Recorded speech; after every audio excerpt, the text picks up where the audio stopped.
Hey everyone, this is Mr. McKinney. This will be Mr. McKinney's text to audio for the short story, The Sound of Thunder by Ray Bradburry. Um, so here it goes. The sign on the wall seemed to quaver under a film of sliding water. Eccles felt his eyelids blink over his stare, and the sign burned in this momentary darkness. Time Safari, Incorporated. Safaris to any year in the past. You name the animal, we take you there, you shoot it. Warm phlegm gathered in Eccles' throat. He swallowed and pushed it down. The muscles around his mouth formed a smile as he put his hand slowly out upon the air. And in that hand waved a check for $10,000 to the man behind the desk. Does this safari guarantee I come back alive? We guarantee nothing, said the official, except the dinosaurs. He turned. This is Mr. Travis, your safari guide in the past. He'll tell you what and where to shoot. If he says no shooting, no shooting. If you disobey instructions, there's a stiff penalty of another $10,000 plus possible government action on your return. Eccles glanced across the vast office at a mass and tangle, a snaking and humming of wires and steel boxes, at an aurora that flicked, now orange, now silver, now blue. There was a sound like a gigantic bonfire burning all of time, all the years and all the parchment calendars, all the hours piled high and set aflame. A touch of the hand in this burning would on the instant beautifully reverse itself. Eccles remembered the wording in the advertisements to the letter. Out of chars and ashes, out of dust and coals, like golden salamanders, the old years, the green years might leap. Roses sweeten the air, white-haired turn Irish black, wrinkles vanish, everything fly back to seed, flee death, rush down to their beginnings. Suns rise in western skies and set in glorious easts. Moons eat themselves opposite to the custom, all and everything cupping one and another like Chinese boxes. Rabbits into hats, all and everything returning to the fresh death, the seed death, the green death, to the time before the beginning. A touch of a hand might do it, the merest touch of a hand. Page 2. Unbelievable, Eccles breathed, the light of the machine on his thin face. A real time machine. He shook his head. Makes you think, if the election had gone badly yesterday, I might be here now running away from the results. Thank God Keith won. He'll make a fine president of the United States. Yes, said the man behind the desk. We're lucky. If Dusher has gotten in, we'd have the worst kind of dictatorship. There's an anti-everything man for you. A militarist, anti-Christ, anti-human, anti-intellectual. People called us up, joking but not joking. Said if Dutcher became president, they want to go live in 1492. Of course, it's not our business to conduct escapes, but to form safaris. Anyway, Keith's president now. All you got to worry about is shooting my dinosaur. Eccles finished it for him. A Tyrannosaurus Rex, the tyrant lizard, the most incredible monster in history. Sign their release. Anything happens to you, we're not responsible. Those dinosaurs are hungry. Eccles flushed angrily. Trying to scare me? Frankly, yes. We don't want anyone going who will panic at the first shot. 6 safari leaders were killed last year and a dozen hunters. We're here to give you the severest thrill a real hunter ever asked for. Traveling you back 60 million years to bag the biggest in all of time. Your personal check's still there. Tear it up. Mr. Eccles looked at the check. His fingers twitched. Good luck, said the man behind the desk. Mr. Travis, he's all yours. They moved silently across the room, taking their guns with them, toward the machine, toward the silver metal and the roaring light. First a day, and then a night, and then a day, and then a night, and then it was day, night, a week, a month, a year, a decade, AD 2055, AD 2019, 1999, 1957, gone. The machine roared. They put on their oxygen helmets and tested their intercoms. Eccles swayed on the padded seat, his face pale, his jaw stiff. He felt the trembling in his arms, and he looked down and found his right hand on the new rifle. There were 4 other men in the machine: Travis, the safari leader, his assistants, Lesperance, and 2 other hunters, Billings and Kramer. They sat looking at each other, and the years blazed around them. Can these guns get a dinosaur cold? Eccles felt his mouth saying. If you hit them right, said Travis on the helmet radio. Some dinosaurs have 2 brains, one in the head, one far down the spinal column. We stay away from those. That's stretching luck. Page 3. Put your first 2 shots into the eyes, if you can, blind them, and go back into the brain. The machine howled. Time was a film running backward. Suns fled, and 10 million moons fled after them. Think, said Eccles. Every hunter that ever lived would envy us today. This makes Africa seem like Illinois. The machine slowed. Its scream fell to a murmur. The machine stopped. The sun stopped in the sky. The fog had enveloped the machine, blew away, and they were in an old time, a very old time indeed. 3 hunters and 2 safari heads with their blue metal guns across their knees. Christ isn't born yet, said Travis. Moses has not gone to the mountains to talk with God. The pyramids are still on the earth, waiting to be cut out and put up. Remember that. Alexander, Caesar, Napoleon, Hitler, none of them exists, the man nodded. That, Mr. Travis pointed, is the jungle of 60,002,055 years before President Keith. He indicated a metal path that struck off into green wilderness, other streaming swamp among giant ferns and palms. And that, he said, is the path laid by Time Safari for your use. It floats 6 inches above the earth, doesn't touch so much as one grass blade, flower, or tree. It's an anti-gravity metal. Its purpose is to keep you from touching this world of the past in any way. Stay on the path. Don't go off it. I repeat, don't go off for any reason. If you fall off, there's a penalty. And don't shoot any animal we don't okay. Why? Asked Eccles. They sat in the ancient wilderness. Far birds' cry blew on a wind, and the smell of a tar and an old salt sea, moist grasses, and flowers the color of blood. We don't want to change the future. We don't belong here in the past. The government doesn't like us here. We have to pay big graft to keep our franchise. A time machine is finicky business. Not knowing it, we might kill an important animal, a small bird, a roach, a flower even, thus destroying an important link to a growing species. That's not clear, said Eccles. All right, Travis continued. Say we accidentally kill 1 mouse here. That means all the future families of that particular mouse are destroyed, right? Page 4. Right. And all the families of the families of the families of that 1 mouse. With a stamp of your foot, you annihilated first 1, then a dozen, then 1,000, 1,000,000, 1,000,000,000 possible mice. So they're dead, said Eccles. So what?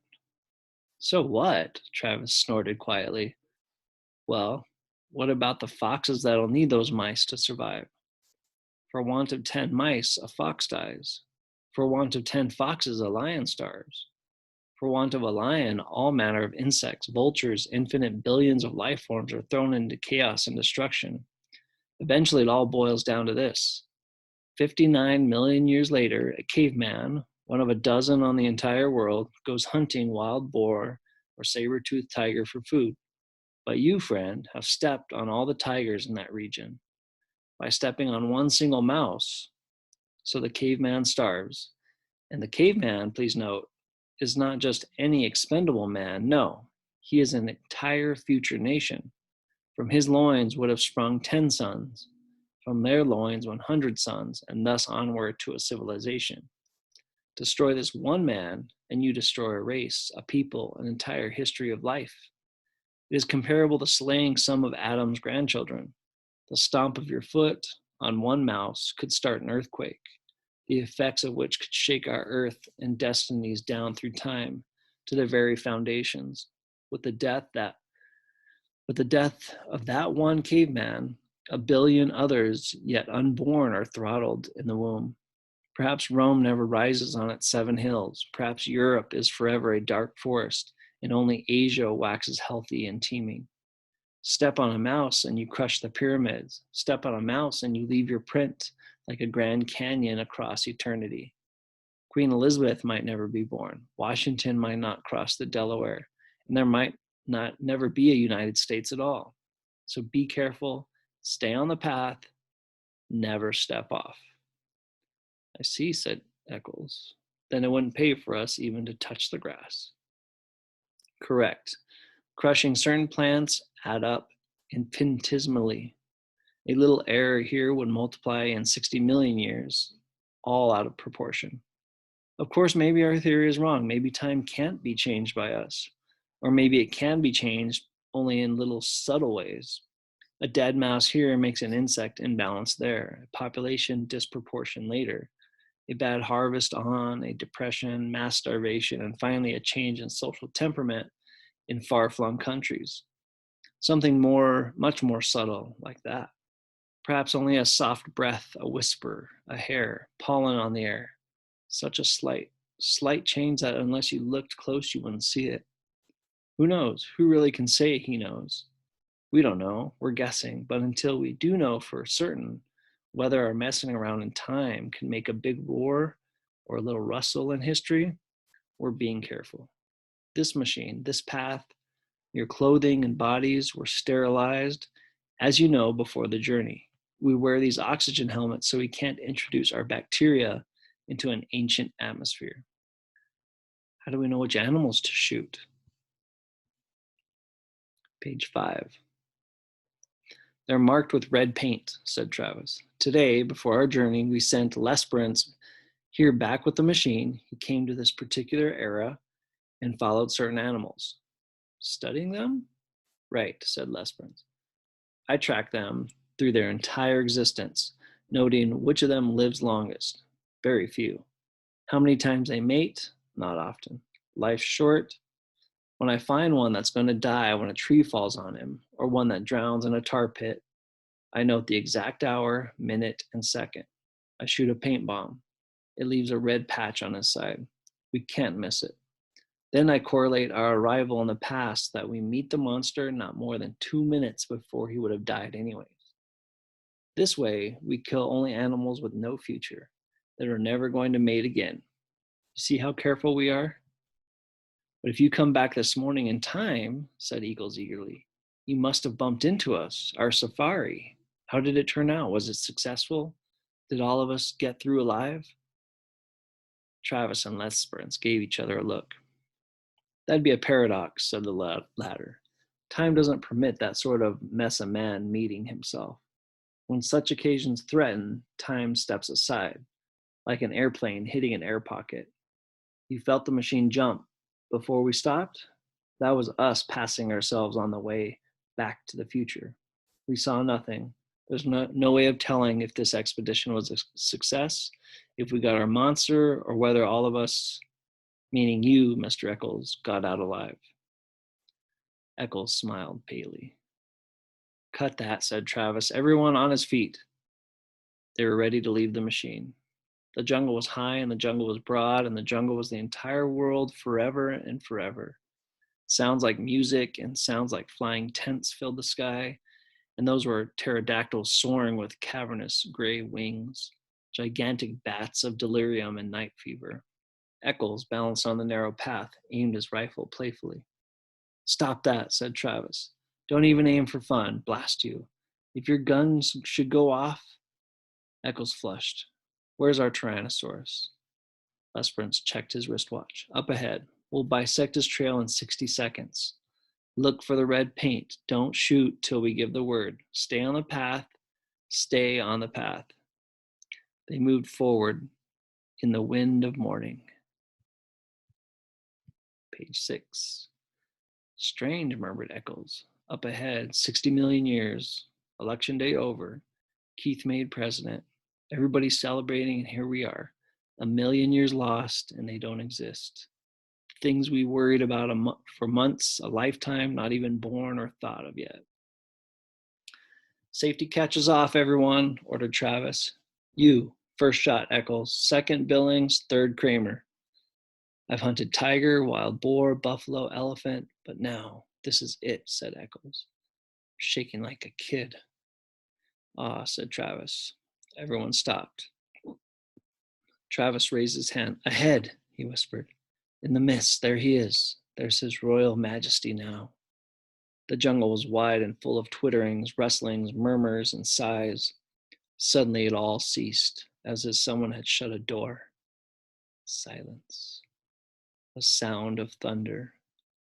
Out of the mist, 100 yards away, came Tyrannosaurus Rex. It, whispered Eccles. Shh. It came on great, oiled, resilient, striding legs. It towered 30 feet above half of the trees, a great evil god, folding its delicate watchmaker's claws close to its oily reptilian chest. Each lower leg was a piston, 1,000 pounds of white bone, sunk in thick ropes of muscle, sheathed over in a gleam of pebbled skin like the mail of a terrible warrior. Each thigh was a ton of meat, ivory, and steel mesh. And from the great breathing cage of the upper body, those two delicate arms dangled out front. Arms with hands which might pick up and examine men like toys, while the snake neck coiled. And the head itself, a ton of sculptured stone, lifted easily upon the sky. Its mouth gaped, exposing a fence of teeth like daggers. Its eyes rolled, ostrich eggs, empty of all expression save hunger. It closed its mouth in a death grin. It ran, its pelvic bone crushing aside trees and bushes, and its taloned feet clawing damp earth, leaving prints 6 inches deep wherever its weight settled. Page 7. It ran with a gliding ballet step, far too poised and balanced for its 10 tons. It moved into a sunlit area warily, its beautiful reptilian hands feeling the air. Why, Eccles twitched his mouth. It could reach up and grab the moon. Shh, Travis jerked angrily. He hasn't seen us yet. Can't be killed, Eccles pronounced this verdict quietly, as if there could be no argument. He had weighed the evidence, and this was his considered opinion. The rifle in his hand seemed like a cap gun. We're fools to come. This is impossible. Shut up, hissed Travis. Nightmare. Turn around, commanded Travis. Walk quietly to the machine. We'll remit half your fee. I didn't realize it would be this big, said Eccles. I miscalculated, that's all. And now I want out. It sees us. There's the red paint on its chest. The tyrant lizard raised itself. Its armored flesh glittered like 1,000 green coins. The coins, crusted with slime, steamed. In the slime, tiny insects wriggled so that the entire body seemed to twitch and undulate, even while the monster itself did not move. It exhaled. The stink of raw flesh blew down the wilderness. Get me out of here, said Eccles. It was never like this before. I was always sure I'd come through alive. I had good guides, good safaris, and safety. This time, I figured wrong. I've met my match and admit it. This is too much for me to get a hold of. Don't run, said Lesperance. Turn around. Hide in the machine. Yes, Eccles seemed to be numb. He looked at his feet as if he was trying to make them move. He gave a grunt of helplessness. Eccles! He took a few steps, blinking, shuffling. Not that way! The monster, at the first motion, lunged forward with a terrible scream. It covered 100 yards in 60 seconds. Page 8. The rifles jerked up and blazed fire. A windstorm from the beast's mouth engulfed them in the stench of slime and old blood. The monster roared, teeth glittering with sun. The rifles cracked again. Their sound was lost in shriek and lizard thunder. The great level of the reptile's tail swung up, lashed sideways. Trees exploded in clouds of leaf and branch. The monster twitched its jeweler's hands down to fondle at the men, to twist them in half, to crush them like berries, to cram them into its teeth and its screaming throat. Its boulder stone eyes leveled with the men. They saw themselves mirrored. They fired at the metallic eyelids and the blazing black iris. Like a stone idol, like a mountain avalanche, Tyrannosaurus fell. Thundering, it clutched trees, pulled them with it. It wrenched and tore the metal path. The men flung themselves back and away. The body hit. 10 tons of cold flesh and stone. The guns fired. The monster lashed its armored tail, twitched its snake jaws, and lay still. A fount of blood squirted from its throat. Somewhere inside, a sack of fluids burst. Sickening gushes drenched the hunters. They stood red and glistening. The thunder faded. The jungle was silent. After the avalanche, a green peace. After the nightmare, morning. Billings and Kramer sat on the pathway and threw up. Travis and Lesperance stood with smoking rifles, cursing steadily. In the time machine, on his face, Eccles lay shivering. He had found his way back to the path, climbed into the machine. Travis came walking, glanced at Eccles, took cotton gauze from a metal box, and returned to the others who were sitting on the path. Clean up. They wiped the blood from their helmets. They began to curse too. The monster lay, a hill of solid flesh. Within, you could hear the sighs and murmurs as the furthest chambers of it died. The organs malfunctioning, liquids running a final instant from pocket to sac to spleen. Everything shutting off, closing up forever. It was like standing by a wrecked locomotive or a steam shovel at quitting time. All valves being released or levered tight. Bones cracked, the tonnage of its own flesh, off balance, dead weight, snapped the delicate forearms, caught underneath. The meat settled, quivering. Another cracking sound. Overhead, a gigantic tree branch broke from its heavy mooring, fell, crashed upon the dead beast with finality. There, Lesperance checked his watch, right on time. That's the giant tree that was scheduled to fall and kill this animal originally. He glanced at the two hunters. You want the trophy picture? Page 9. What? We can't take a trophy back to the future. The body has to stay right here where it would have died originally, so the insects, birds, and bacteria can get at it as they were intended to. Everything in balance. The body stays. But we can take a picture of you standing near it. The two men tried to think, but gave up, shaking their heads. They let themselves be led along the metal path. They sank wearily into the machine's cushions. They gazed back at the ruined monster, the stagnating mound, where already strange reptilian birds and gold insects were busy at the steaming armor. A sound on the floor of the time machine stiffened them. Eccles sat there, shivering. I'm sorry, he said at last. Get up, cried Travis. Eccles got up. Go out on that path alone, said Travis. He had his rifle pointed. You're not coming back in the machine. We're leaving you here. Lesperance seized Travis's arm. Wait. Stay out of this, Travis shook his hand away. This fool nearly killed us, but it isn't that so much. No, it's his shoes. Look at them. He ran off the path. That ruins us. We'll forfeit thousands of dollars of insurance. We guarantee no one leaves the path. He left it. Oh, the fool. I'll have to report to the government. They might revoke our license to travel. Who knows what he's done to time, to history. Take it easy. All he did was kick up some dirt. How do we know? Cried Travis. We don't know anything. It's all a mystery. Get out of here, Eccles. Eccles fumbled his shirt. I'll pay anything. $100,000. Travis glared at Eccles' checkbook and spat. Get out there. The monster's next to the path. Stick your arms up to your elbows in his mouth.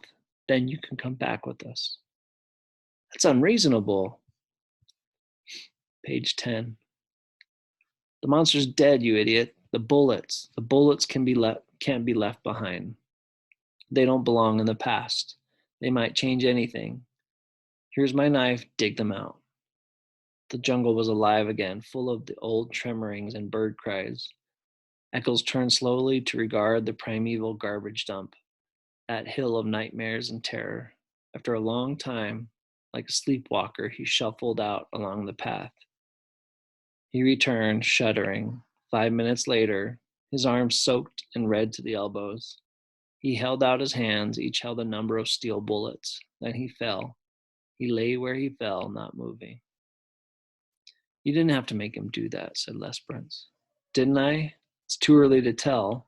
Travis nudged the still body. He'll live. Next time he won't go hunting. Game like this. Okay, he jerked his thumb wearily at Lesperance. Switch on, let's go home. 1492, 1776, 1812. They cleaned their hands and faces. They changed their caking shirts and pants. Eccles was up and around again, not speaking. Travis glared at him for a full 10 minutes. Don't look at me, cried Eccles. I haven't done anything. Who can tell? Just ran off the path, that's all. A little mud on my shoes. What do you want me to do? Get down and pray? We might need it. I'm warning you, Eccles. I might kill you yet. I've got my gun ready. I'm innocent. I've done nothing. 1999, 2000, 2055. The machine stopped.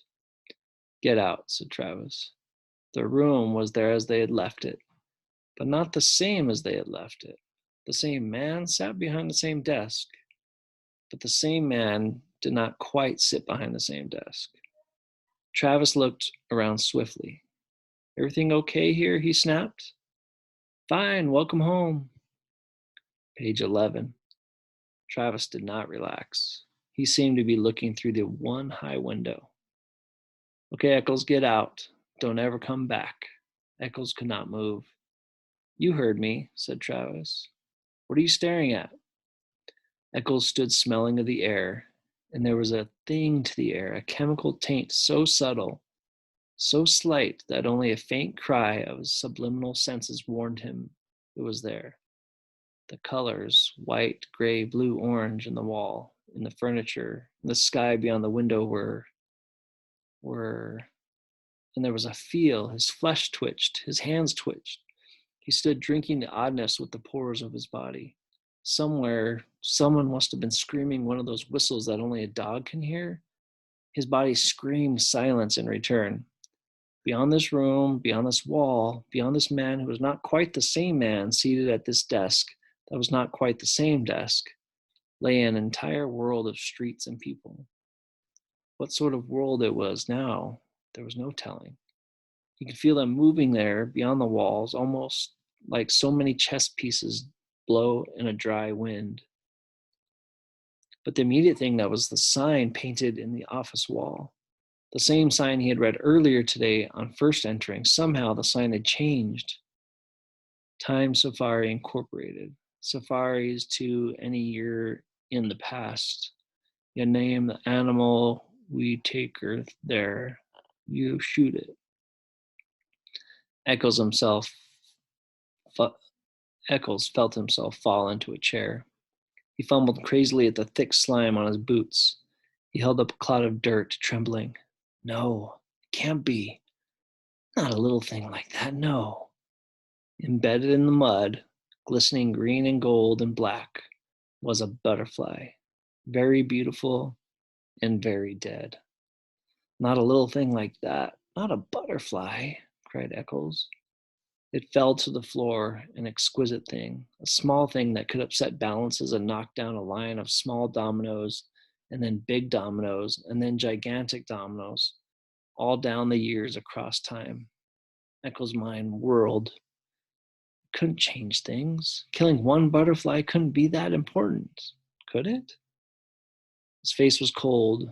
His mouth trembled, asking, Who won the presidential election yesterday? The man behind the desk laughed. You joking? You know very well. Dotcher, of course. Who else? Page 12. Not that fool weakling Keith. We got an Iron Man now, a man with guts. The official stopped. What's wrong? Eccles moaned. He dropped to his knees. He scrabbled at the golden butterfly with shaking fingers. Can't we, he pleaded to the world, to himself, to the officials, to the machine. Can't we take it back? Can't we make it alive again? Can't we start over? Can't we? He did not move. Eyes shut, he waited, shivering. He heard Travis breathe loud in the room. He heard Travis shift his rifle, click the safety catch, and raise the weapon. There was a sound of thunder. Written by Ray Bradburry, A Sound of Thunder in Ars Rocket, New York, 1952.